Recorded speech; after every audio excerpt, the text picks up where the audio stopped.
Hey, how's it going, everyone? Welcome back to another episode of Talking with the Soul podcast. I'm your host, as always, Lucas Volker. And I want to just give a quick shout out to everybody being patient with me. I know you've been waiting for just about a week, a little over a week, for another episode. I've actually had some people reach out to me and say, like, hey, we need another episode, man. We need these things pumped out. Like, let's get this going. And I completely agree with you. It's just very time consuming, and I've also got a day job. I work during the day, and I've also been fighting a cold a little bit. There's just been a lot of things going on right now, um, but I'm taking care of business, and I'm here recording today. um, I know last episode we talked a little bit about dating apps and the general consensus of what we think about it and how social media affects on it, yada yada yada. Today we're going to be talking about something a little more closer to home for me. And then we're going to discuss the importance of moving on and burning bridges, talking about things like letting the people who just did you wrong go, um, free them from your mental grip, man. It's a huge topic for me personally because I've had to deal with this a lot growing up, and I feel like my generation or people that are around my age group are going through a lot with because we're in that early to mid to late 20s, early 30s range, and we're just going through the motions right now as we're becoming adults, man. It's rough. It ain't easy. No one said it would be, but we're all going through this together. And that's why I like talking about these topics, is because they're very relatable, and I feel like just some people just get it. They really do get it.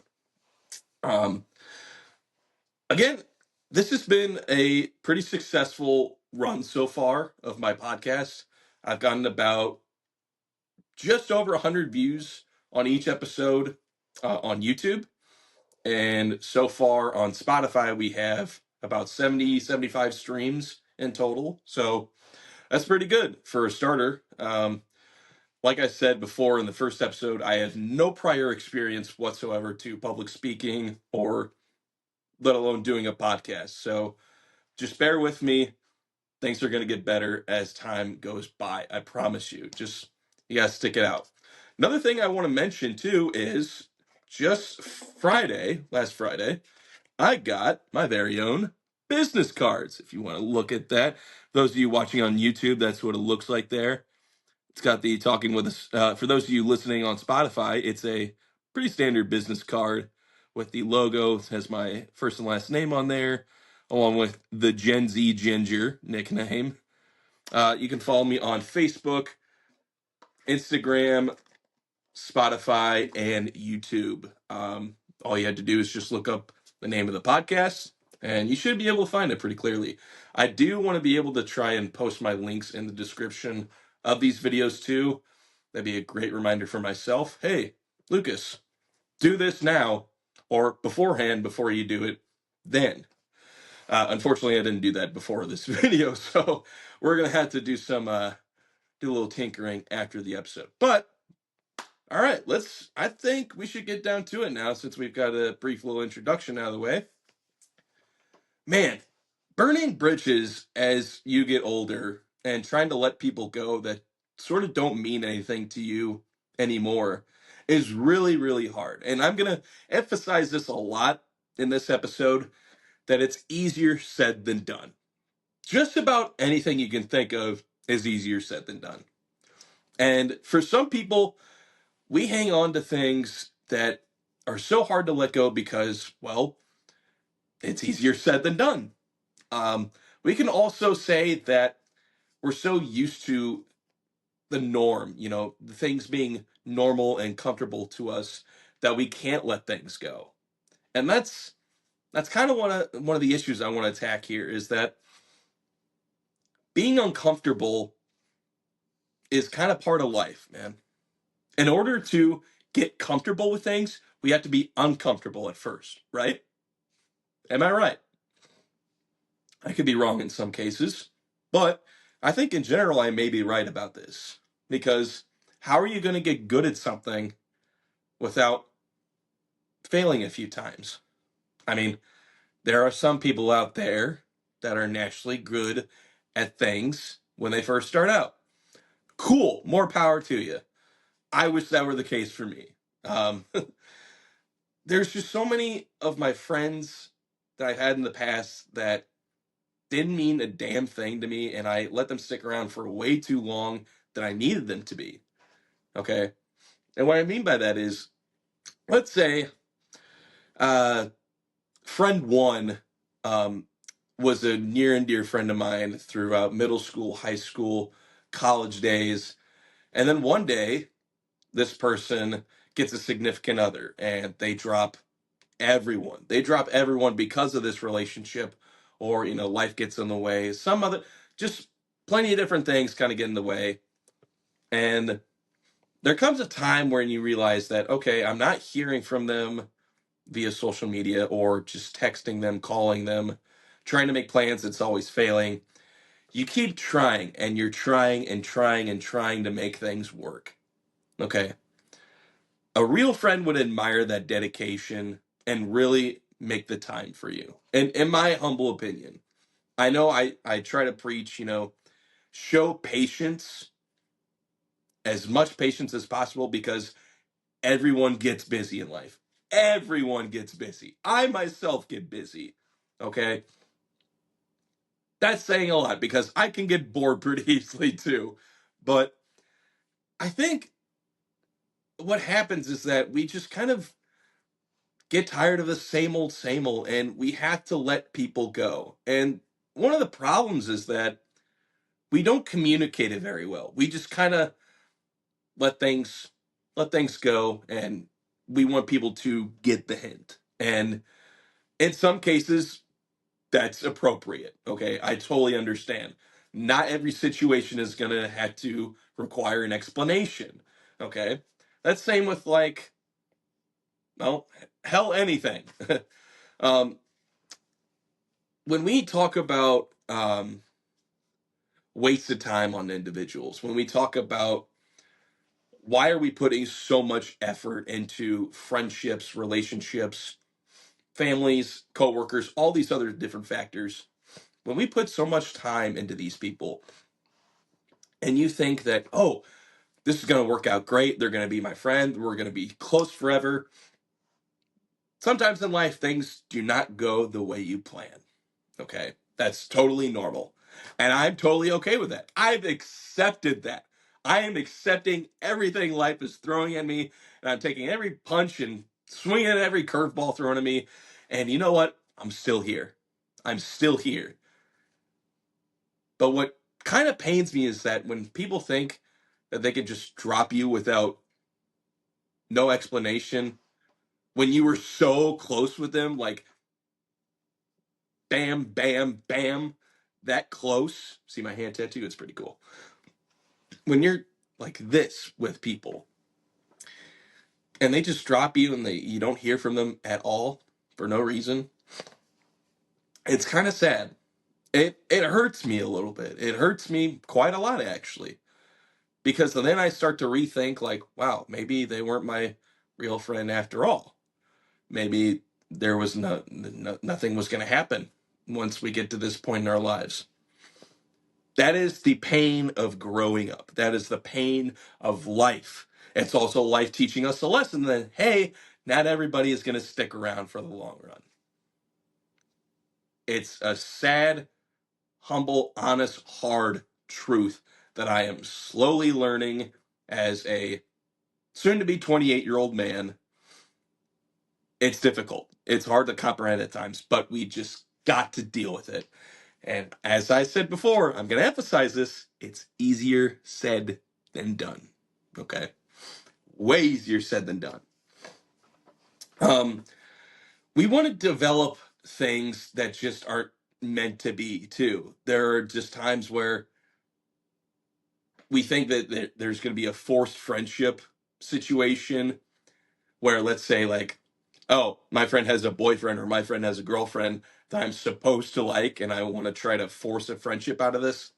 Not going to happen. It's not 50-50 times, 50-50 chance that it'll work and 50-50 chance it won't work, obviously. Um, Not all the time. It's not going to work out, and especially if you force it. If you force it, like, I hate to use this analogy, but if you force it as much as you force like a really, really stopped up poop, you're just going to end up getting hemorrhoids and stomach pain later on. Okay. Horrible, weird analogy, I know, but if you think about it. All right, no, I don't want to make that connection ever again. I just want to remind you guys that letting go of these things, letting go of long friendships or people that just hold no meaning to you whatsoever, it's really hard. It's the hardest, one of the hardest things you can ever do in life. Whether it's a loved one that's passed on, really, I mean, really, you can't let that go. It really depends. Um, just a friend that you've known since kindergarten or early childhood, birth, whatever. It's way easier said than done. But once that weight is lifted off your shoulders of letting these people go, it is such a therapeutic feeling, and everything starts to make more and more sense. It's called growing up. It's called learning, adapting, overcoming. That's what we have to do in this life, okay? As we get older, things start to change. It's how you react to those changes that makes you who you are. Okay, very, very important lesson I've learned as I've grown up. And I'm just thankful to be here. I'm really thankful to be here and learning the lessons that life is constantly teaching me. Um, I want to share a couple stories real quick. I don't want to get too deep in these things, um, but there is a person that I know, a certain someone who used to live with me, that I don't really hold that much of a grudge against. It's really complicated because this person had car troubles, had job troubles, and I tried my best to help this person out in the long run, and I needed their help too. But they just weren't cutting it. They were making a mess everywhere. They kind of stank. Um, they just weren't helping themselves in general, and it wasn't helping me in general. And then as soon as I wanted to make a lifestyle change, I got criticized about it, and we didn't see eye to eye. And I was kind of the last straw because I also saw this person's room and how they were treating themselves and how they were treating the room. My apartment, technically our apartment, but the way I invited this person in to live with me and to have it treated like shit, pretty pathetic. I wasn't going to handle it. I, I had to kick them out. I had to kick them out. And I see this person every now and then. They owe me about $400 worth of rent. Not crazy amount of money, but it's still money that could have helped. Um, and I don't I don't hold that large of a grudge against them anymore. And the reason being is because I don't think this person intentionally meant to screw me over. They never intended for life to go this way. And it's absolutely true. Things happen, things get crazy, things could have been handled a lot better, but all in all, you don't treat someone's home like a pigsty, and you also don't leave toenail clippings on their belongings, man. That's just um yes. So I hope this person is doing well. I want them to succeed. I want them to become the best version of themselves. But if you're not going to help yourself, how can I help you? Can't help those who don't want to help themselves. This is true. Another story, not really a story, but this is just someone who I know that's very close to me, very, very close to me, has this grudge against a certain someone that they've held for damn near over a decade, well over a decade, I want to say. Um, And it was something that happened like within a flash, like years. I'm talking years and years ago, guys. And they had a falling out. It was a really big episode, and a lot things got ugly. And now this person I'm really close with, and the other person that I'm still kind of close, still pretty close with, aren't on speaking terms. They don't see each other at all. They don't talk with each other. They don't associate themselves with each other at all. It's crazy. And it's throwing a lot of things off balance. It's making things really uncomfortable and awkward, and I hate it. I just want it to all end. Okay? I want people to make amends and not hold these grudges so close, because the more you hold it close to you, the longer it's just going to eat you alive. And you can't live life like that. You cannot be consumed by hate and sourness and toxic bullshit. You can't let that eat you alive. It's going to affect your mental health. It's going to affect your physical health. It's going to affect your emotional health. It's going to affect everything. General consensus. It's going to affect everything.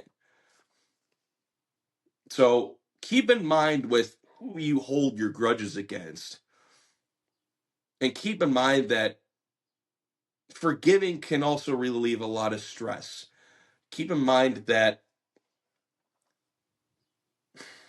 I don't even know what I'm trying to say. It's just really difficult. It, like I said, again, I'm going to emphasize it again. It's easier said than done. Way easier said than done. But if you are looking to move forward in life and try to advance your mental health, advance yourself as a human, you've got to learn to let things go. You've got to learn to forgive and forget and move on and realize that not everybody is out to hate you. Not everybody is out to get you. If people don't like you, that's up to them.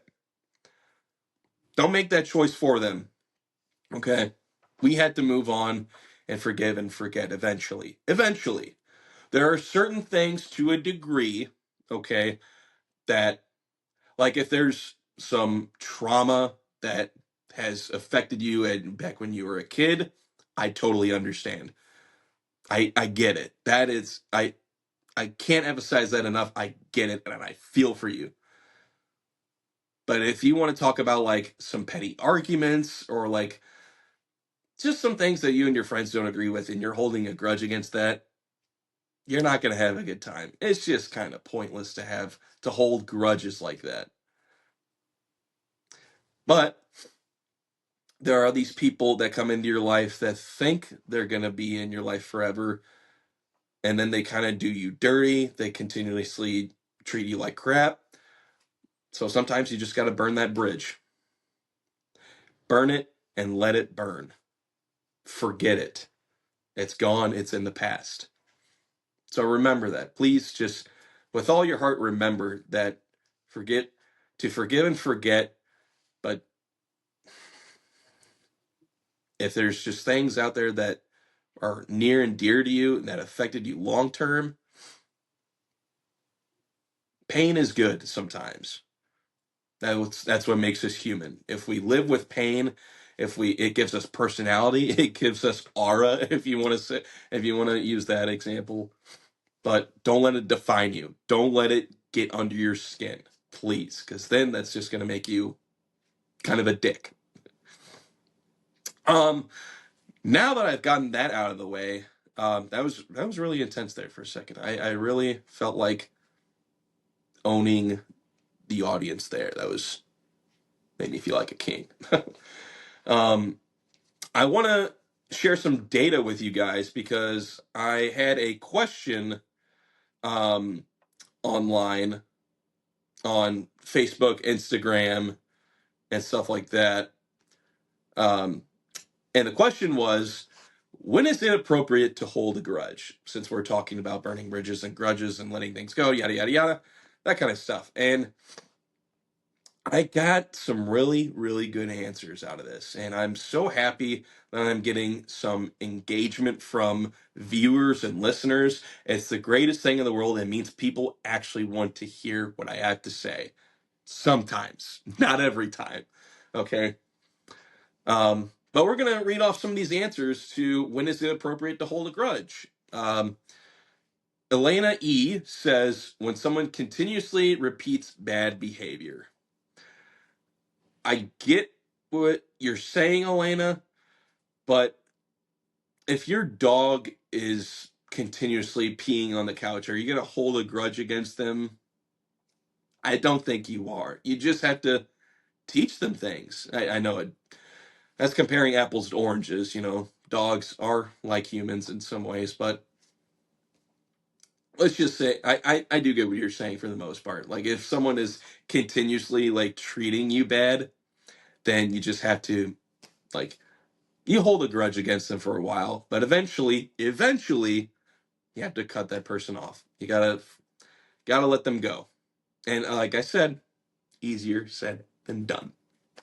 Can't stress this enough. Midori H. Hi, Midori. My number one fan. You're great. You're great. She's getting married soon.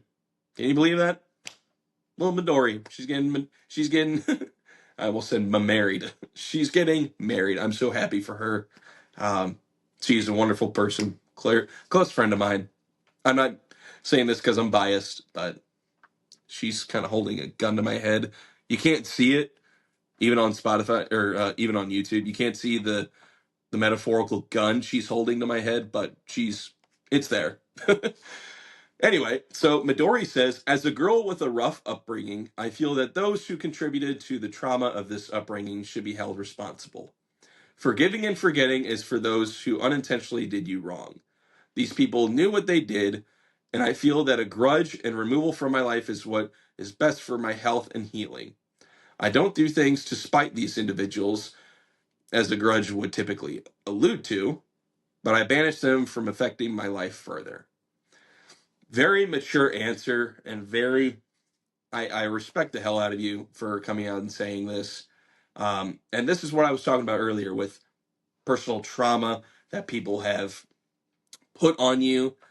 I understand holding a grudge against that. And as she states, forgiving and forgetting is for those who unintentionally did you wrong. That's why I bring up my past with a roommate. They didn't intentionally do these things wrong, or at least I think. So I forgive and forget. Now, if they held a personal vendetta against me and they were out to just make my life hell, yeah, I'd probably hold a grudge. Okay. Anyway, moving on. Very good answer, Midori. Very good answer as always. Robbie Robbie S says holding a grudge oftentimes carries resentment into the rest of your life. And while the other person who wronged you is healing potentially, you are still angry and full of hate, therefore not healing. Yes. So I think what he's saying it here is, if I just analyze it a little bit, is that holding a grudge can hold you back. And as I mentioned earlier, building that up and letting it boil inside of you is gonna just ruin you. Not ruin you maybe forever, but it's definitely gonna take a toll on you and make you full of hate, as he states. And I don't want to live it like that. I hope none of you want to live like that because that's just gonna cause problems. And we live in America. We have enough problems as it is, man. Oh man. Excuse me. Still fighting a little bit of a cold, but I'm here. Anyway, that's a very good answer, Robbie. I appreciate you reaching out, and I appreciate you interacting. This is amazing feedback. This is the kind of shit that I love. Next answer we have from Allie S. She says, I feel like people most often end up holding a grudge when the other party never acknowledges or attempts to understand how they hurt you. I'm a very forgiving person usually, but the few grudges I do have are with people who don't take any accountability. This is very true, and I can relate to that because people that don't hold themselves accountable are one of the worst people ever. As I've grown older, I am taking more accountability and responsibility for my actions. I used to be not that great at it when I was young, a little bit younger, obviously. But as I'm getting older and learning things in life, I'm holding myself a little bit more accountable, and I want to be able to live with making a mistake and owning up to it. That's how we should all live. You know why? Because we're human. Okay? That is what makes us human, is making these mistakes. Now, if you continuously make these mistakes and do them on purpose to make someone's life hell, then you're kind of a garbage person, and I don't know what to tell you. You're kind of, karma's going to catch up to you eventually. Okay? Good answer, Allie. I really appreciate you reaching out, and again, like, interacting and engaging in these things is awesome. Emily G says, or is it G? No, it's something else. I like to use the abbreviations for last names, that way I can keep up, but Emily is married. She has a different last name. So anyway, I Emily says, I've held grudges since birth. Is it appropriate? Probably not. Necessary? Yes. I don't know if I can hold a grudge to someone since birth. I don't know if that's really possible. It depends on your situation, I guess. So I'm not going to dive that deep into your personal life. That's up to you. So I don't know if it's necessary in some cases. So yeah, she also holds a grudge against me because I choose Mom's Deli over Legrand's. And let me know what you guys think of those two deli shops. Okay, Mom's Deli is really, really, really good. They have the best bread in St. Louis.